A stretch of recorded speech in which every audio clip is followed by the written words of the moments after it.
can a child save us all if he's sentenced to die? Tell me, Nikolaos. Tell me before you let our son go.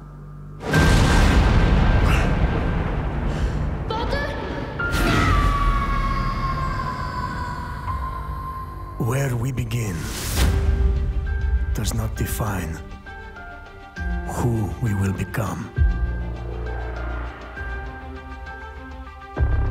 Before you, I see a path.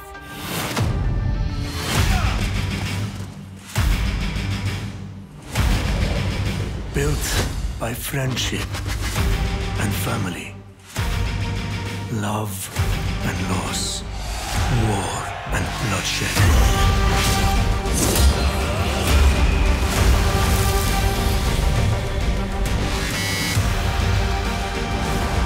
You were sent by the gods to protect this world.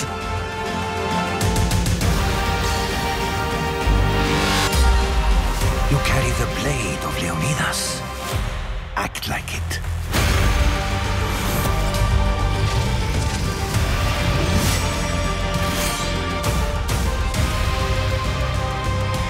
As you write your Odyssey across the mountains and the seas, remember, the fate of Greece journeys with you.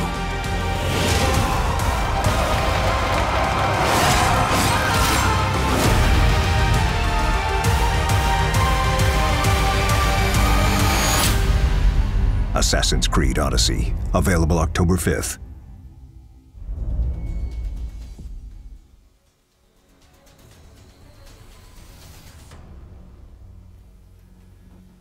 Good afternoon, everyone. Welcome back to the E3 Coliseum, our final afternoon. We've got some great games on stage now for the next few hours. And as you saw, Assassin's Creed Odyssey has had an amazing E3. We're going to talk about the game, show you some gameplay as well to get into it. First of all, let's welcome out the team from Assassin's Creed Odyssey from Ubisoft Quebec City. Come on out, guys.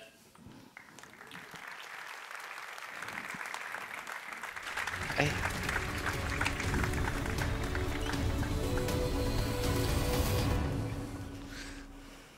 How many of you guys have played Assassin's Creed games? By show of hands. All right, we got a lot of Assassin fans here. So, guys, congrats on a big E3 for the game. Oh, there we go. We got nice photos and names and everything. All right. Yeah, I know. It's very advanced slides. All right. Let's talk about what you're doing with Odyssey. You know, I think everyone was excited last year with Origins, the reboot after a year off for the franchise. I think people were wondering, hey, are they going to do another one this year? Turned out that you guys in Quebec City, ever since Syndicate, have been working on this next project.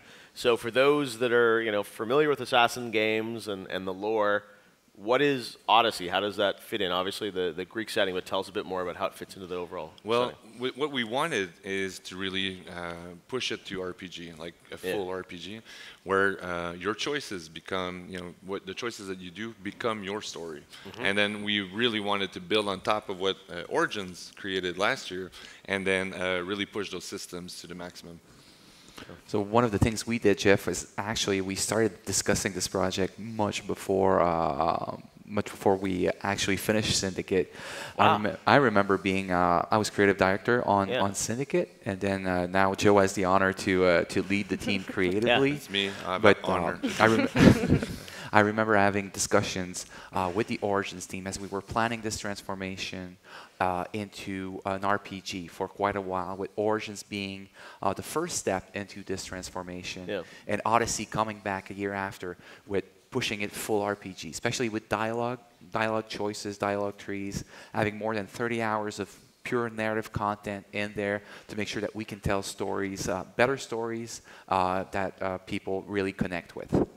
Yeah, for sure. I mean, with choice, at the center of the experience, we thought we could finally be able to deliver on the promise that the franchise has been saying for a decade, which is to make history your playground. Yeah. And, the choice allows us to do that. And that's what I love is that, it's not just a change in the setting. It really is a change in a lot of the approach and philosophy of design and narrative in this game. give us the setting, though. Who do you play as? Time period? So at the start of the game, we're going in 431 BCE. Okay. So at the start of the Peloponnesian War, it's the height of Athens, the golden age of Athens. So Pericles with democracy, Socrates with philosophy. So you really get into that marvelous cultural world that is the founding world of who we are. And then on the other side, so that's cool for culture, but you need to kick some butt as well. So we go into Peloponnesian War, Sparta versus Athens, so we do get the action. And it allows us really to explore the mercenary that we are in the game, and then a land of opportunity for us to really have our own autonomous agenda through that game. Yeah. One of the things I really like is that you get to live, as you keep saying to the team, we don't want people to just live an Odyssey. We want them to live their own Odyssey. So you get the chance to play this mercenary. And one of the cool things about the game is that you're not the only mercenary in Greece. There are many of them. They can take on the contracts and the world, makes the world super dynamic, super vibrant. Yeah. So, choice, as you mentioned, is a big part of the game. Tell us about how that plays into character choice and sort of some of the other choices you make in the game. Well, on my side, I'm a bit biased. We made our own in-house interactive dialogue system so that you would be able to have conversations with characters for the first time, and that these characters don't just exist in a cutscene for a few minutes. Storytelling in the past for AC has meant that cutscenes kind of carry the weight of the entire story, and here we wanted you to be able to really engage with characters and do a deeper dive into history. And speaking of characters, what we're pushing forward is that you can choose your character in this one. So we really wanted you to be able to identify with your character and live your Odyssey through them. So you can choose Alexios or Cassandra, two of our playable characters. Their stories are similar, but the choices that you make along the road will make it a much more of a unique experience. One of the cool things about playing the games, that I've played it so many hours now, is like when I play with Alexios or Cassandra, even though it's the same story, I will completely role play in a different way. Those two characters respond differently to the acting of the with Alexios, I actors. kick everybody in the face. You Sparta kick everybody? Yeah, and with that Cassandra, I just do different things. You've got a great response to it. Let's just look at some gameplay now. We can talk as we continue to go through this. Absolutely. Let's look at the demo for Assassin's Creed Odyssey coming out in October. Cool. So coming to E3, it's a big idea about what you wanted to present here. Tell us, why was this sort of the vertical slice or the demo that you wanted to present at E3? So we came in with a huge demo. We have over 5 hours of demo. We wanted to get a region of our world and see what that could feel like when you're playing it. What you're seeing here is the islands of Mykonos and Delos. It is one of our 7 biomes, so it is a little bit of the iconic blue Aegean Sea, white rocks, white sand. You want to go on vacation here. And then really, we did quite a bit of research while building our world and trying to really capture the essence of who the Greeks were at the same time. So as you're seeing, there are, ruins that from past generations. You'll get some new stuff as well, and then we get these amazing vistas. The ocean is the hook for everything, like the Aegean Sea brings everything down, so you can navigate with your boat and your crew around the Aegean Sea. So the Naval experience is back. Wow. Well, speaking of Naval, there's a dude waiting for us on top of a boat. So this is what we were talking about, dialogues, and I think Melissa is the best person to talk about dialogues. My favorite slow clap.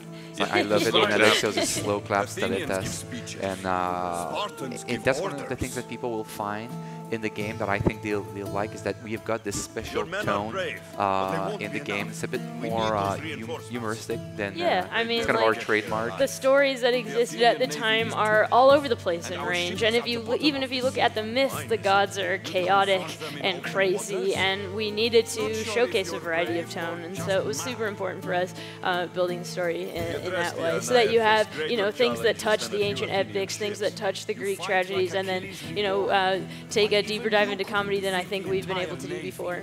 So this is these type of dialogues like you're seeing here. They are that's over 30 hours of this stuff that's in the game that pretty much the way you interact with the storytelling, and then you get a ton of choices depending on the situation. Sometimes you even have romance. You can lie to characters. You can be aggressive with them, be compassionate. You decide to play a little bit more like you want, and then whatever happens, you set sail and then you explore that marvelous world. What we're seeing is we do have a crew with us, and the crew is really empowering our trireme, our Greek trireme. We have like major naval combat by ramming, cleaving ships, shooting fire arrows, and of course boarding. Right. You do board with your crew that you recruit through the world. So pretty much every character, like not everyone, but almost, everyone is recruitable for your crew. So if you see some soldier that you want on your crew, you can recruit him, and now he's part of your boarding, and then he gives different stats to your boat, and you can also, have some, use him on the land with some abilities. Definitely one of my favorite features because it gives value to pretty much everyone in the world. You can scout them, see their stats, and say, like, oh, I want to bring that person on my ship. Plus there's dolphins. And sharks. The sharks are the best part. If you sink a ship, the sharks will come and eat all the passengers that have fallen into the water. But you know what's best is when you Sparta kick someone off a ship, and then and then he's trying to come back. I'm coming back, and then no sharks either. So that's like the action. It's a much more action oriented naval fight where you like ram and destroy, and then a little bit more fast paced. I would get as a combat. But the biggest difference is, it's seamless. Everything, the islands that you see, you can dive off your ship and swim. I don't know why you would swim in the middle of the Aegean Sea. Be careful for sharks. In case, swim fast. And hey, then you can explore. We've got very dedicated swimmers that play these games. So you could. There's treasures. There's treasure underwater some places, and so it's really like your Odyssey and just exploring that beautiful world that our team has. One of the things that you may have missed is that you can cleave ships in half, which is something that's very fun to do. If you've got enough speed, you'll just ram through the ship as you see people falling off, sharks eating them. So super satisfying. And this being an RPG, then we also have a progression for the ship and customization and what you would expect a little bit from what we have from Black Flag. And the crew sings because we sing in Greek. They're happy to be in the ocean. They need to sing Greek songs. Yeah, I mean, I love the scale of sort of the naval action, and yet swimming, all this stuff.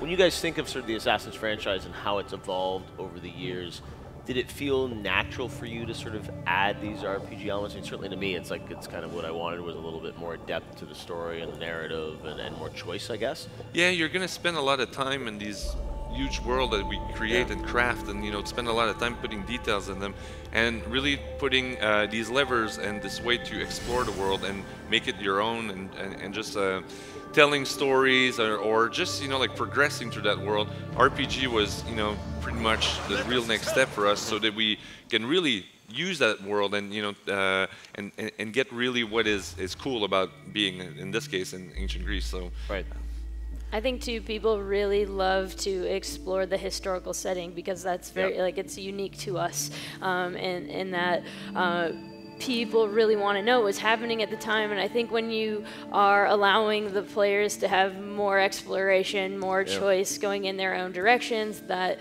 they get to explore history like never before. In this being an RPG, like you're seeing on the screen, there's quite a bit of customization, and we split the armor sets and stats and everything.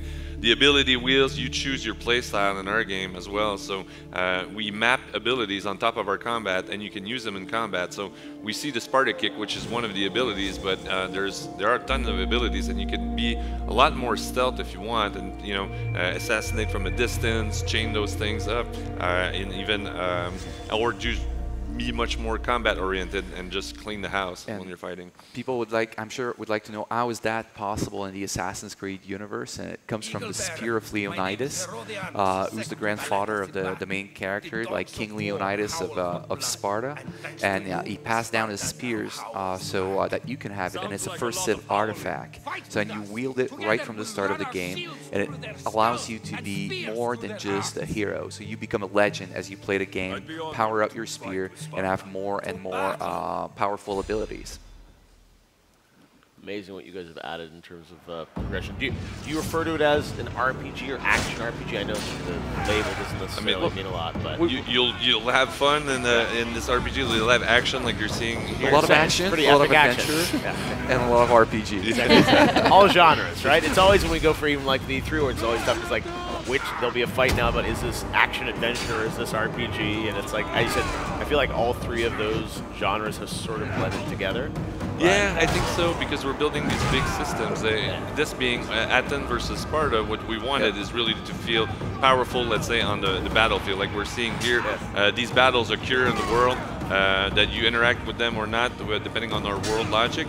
And then you can participate. It's 150 versus 150, and these can be pretty challenging. And then this can happen at any time in the game. Wow. So to make that happen was a huge investment on technology. You just saw my favorite move there. It's like when the golf. The golf. Yeah, the golf swing. Like, I haven't played golf since I've had children, but like when I can play Assassin's Creed Odyssey, I can practice golf again. On anyone's head. Yes, exactly. Yeah, that's amazing. Now I know, this is an RPG in the fact also that you have romance options in the game. Yeah, you do. Tell us about that.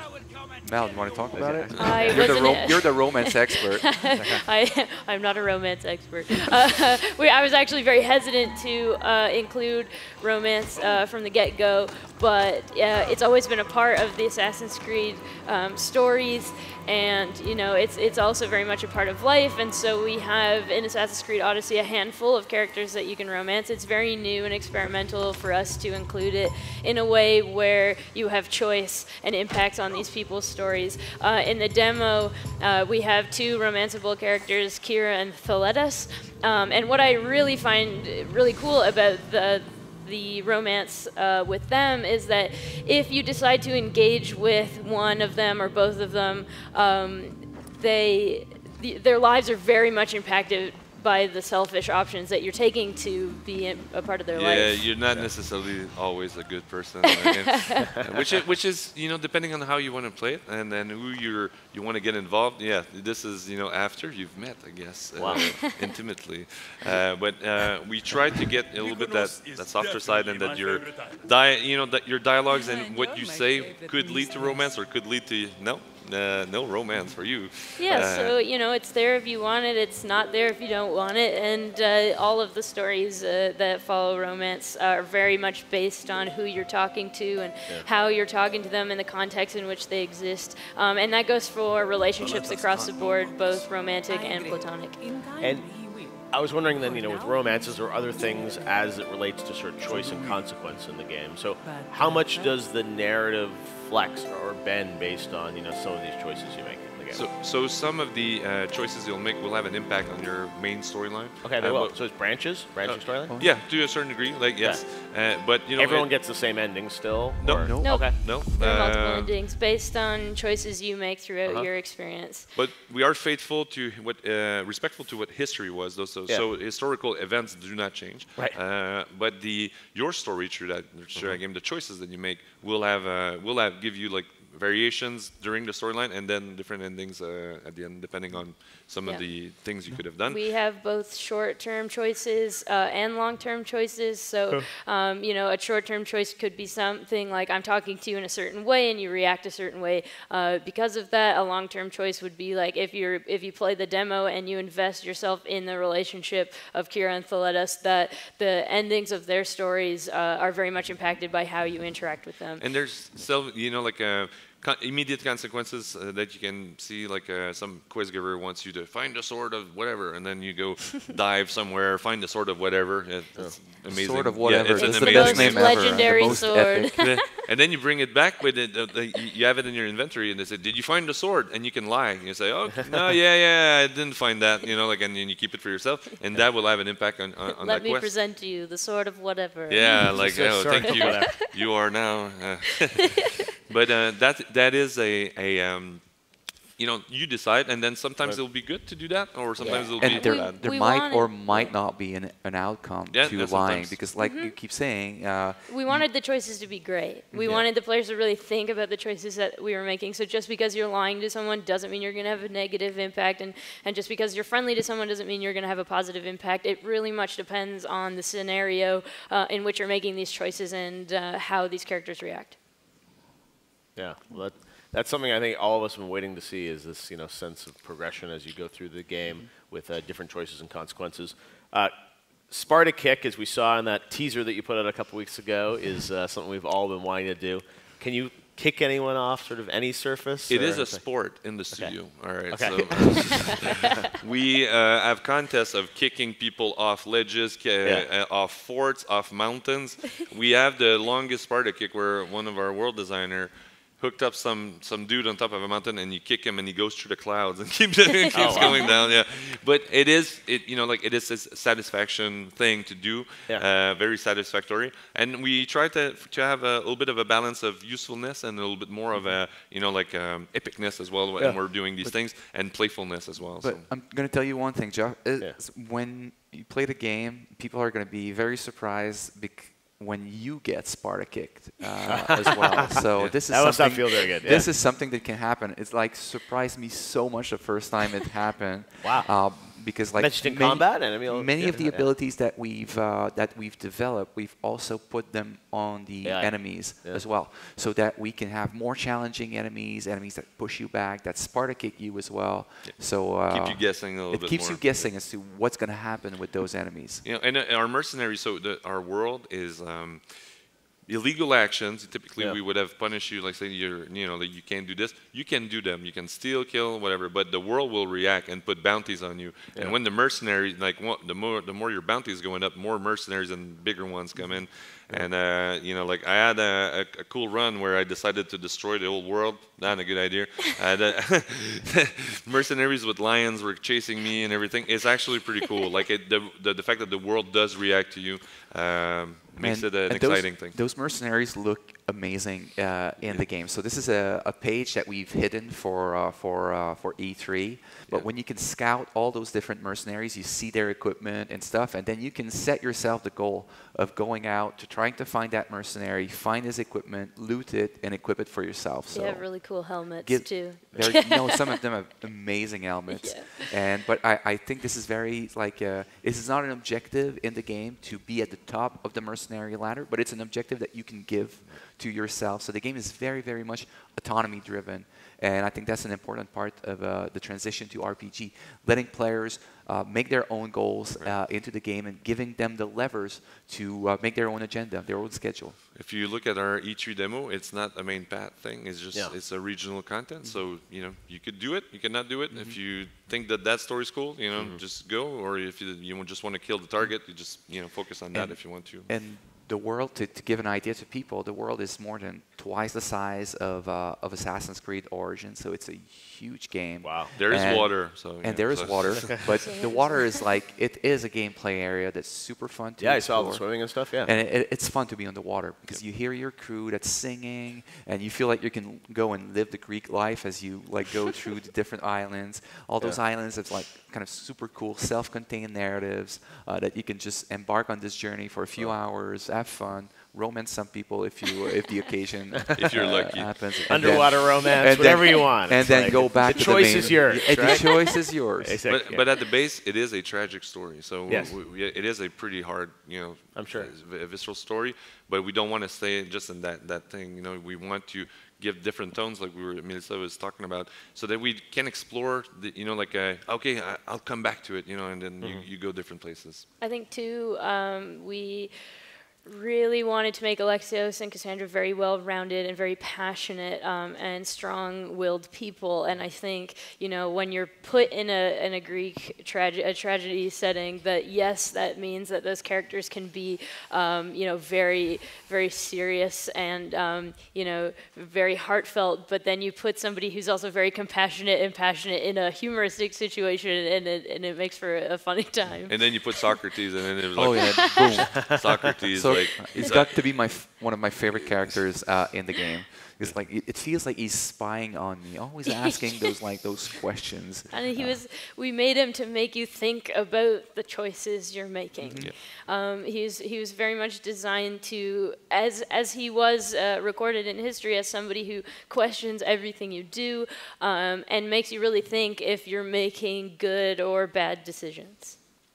Wow. Well, hopefully everyone will make a good decision and pick up the game in October. Not too long. Early release October 5th this year, October right? 5th, yes. So on PS4, PS4 Pro, Xbox, Xbox One X, and PC as well on the same date. So and the game looks absolutely beautiful, and I can't wait to see what people. Yeah, the engine, think. you said, has always been impressive, especially all these historical sites and moments brought to life through Assassins. Well, thanks, guys, for giving us a sneak peek at Odyssey, and we look forward to playing it later this year. Thank you for having us. Great. Thank you. Thanks, guys.